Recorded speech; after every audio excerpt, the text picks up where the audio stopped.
Hi everyone, Dani here. Welcome to Spenelli Speaks.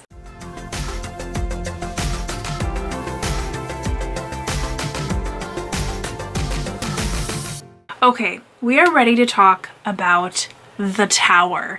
Yes, I am talking about chapter 5 of Edward Rutherfurd's London.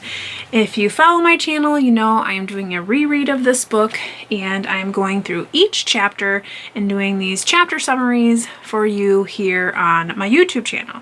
So if you're new here and you're following along, make sure you hit that subscribe button as well as the notification bell, as we do have several more chapters coming up. If you've missed any of the chapters 1 through 4, I do have a playlist in the description, so feel free to jump into that and check out any of the videos that you may have missed. If you are actually currently reading with us here in the summer of 2023 and you're interested in joining the Voxer group, please let me know. I have that information in the description as well. So let's talk about this chapter, the chapter called The Tower. And the first time I read this book, it was one of my favorite chapters. This time around, I was trying to figure out why I enjoyed it so much, other than the fact that this is my favorite group of characters for sure. But I feel like I enjoyed it way more the first time than I did the second time. Not to say that I didn't enjoy it at all, I did. But this time frame is 12 years after the last chapter. So in chapter 4, we read The Conqueror, and this is now 12 years later. So we're going to see a lot of the same characters. This takes place from 1078 to about 1097. So a big chunk of time will pass during this chapter. As the characters go, we have Silver Sleeves, so not only the father, but then the two sons, so Henri and Ralph. We see a lot of Ralph, and he is just a despicable man. A despicable man. He is a foreseer over at the tower, so he is just walking around with a whip and telling people what to do. He is my least favorite person in this chapter, and quite frankly almost the entire book. He's just disgusting. Anywho, we do meet a new character, so a new line of people, Osric, who is a 16-year-old boy at the beginning of the chapter, and he's really like kind of a serf or a slave or something like that. He is not treated very well. He actually has his nose has been cut off at some point in his lifetime, and they explain why it's done, but I've completely forgotten at this point. But he wants to be a carpenter, and he's really good at it, and that comes into play later as he begins to meet some of the other men, and their needs for a carpenter become pretty high. So we have Alfred again, and he has built up quite a reputation as an armorer, as he in the previous chapter was a young lad, and now he's more of a man, and he is doing quite well. We have Barnacle, which is fantastic. I love that Viking.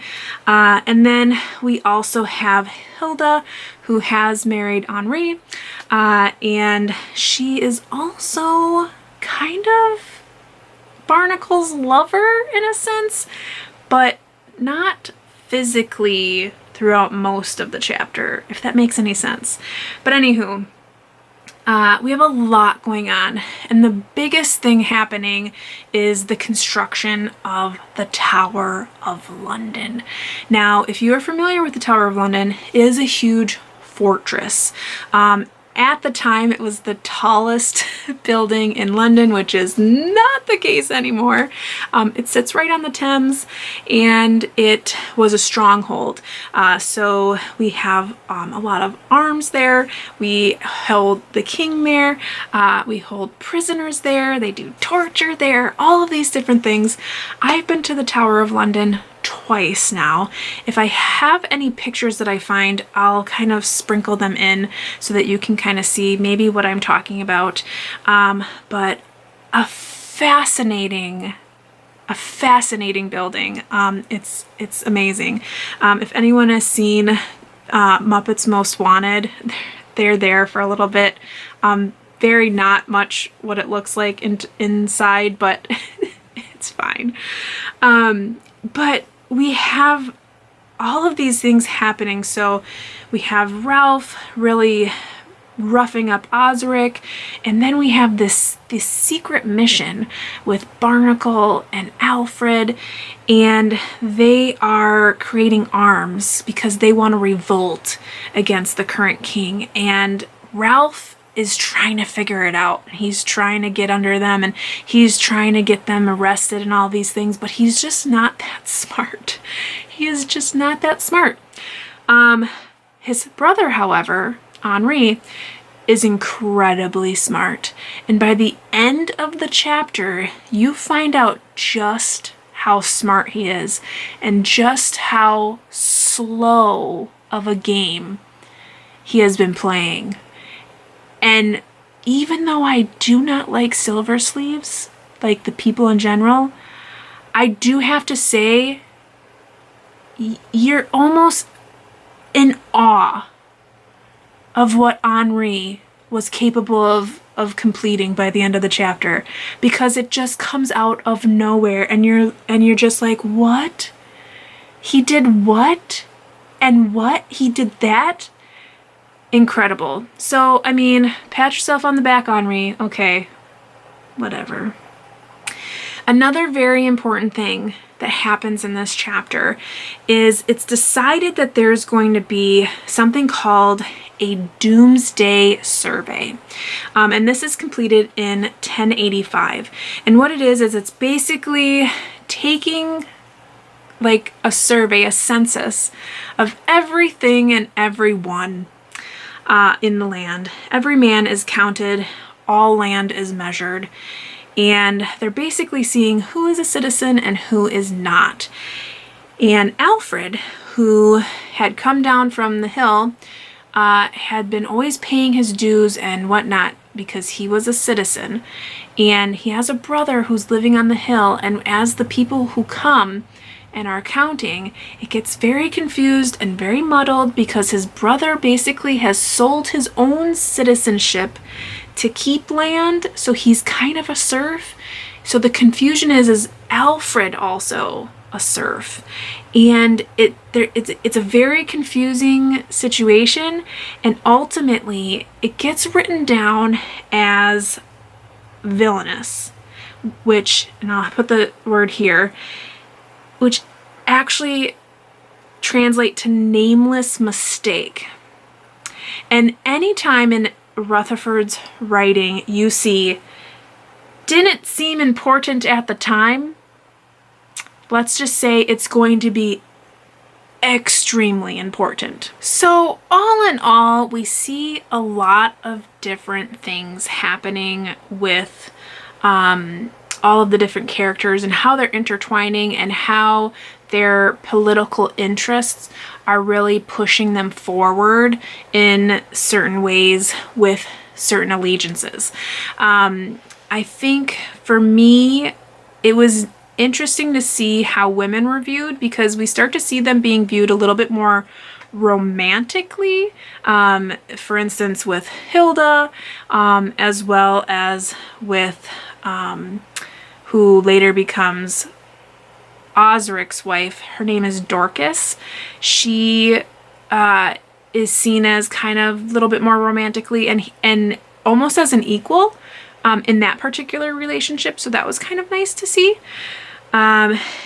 We see Ralph get his comeuppance a couple of different times. I'm not going to spoil the fun on that, because when it happens, it is incredible.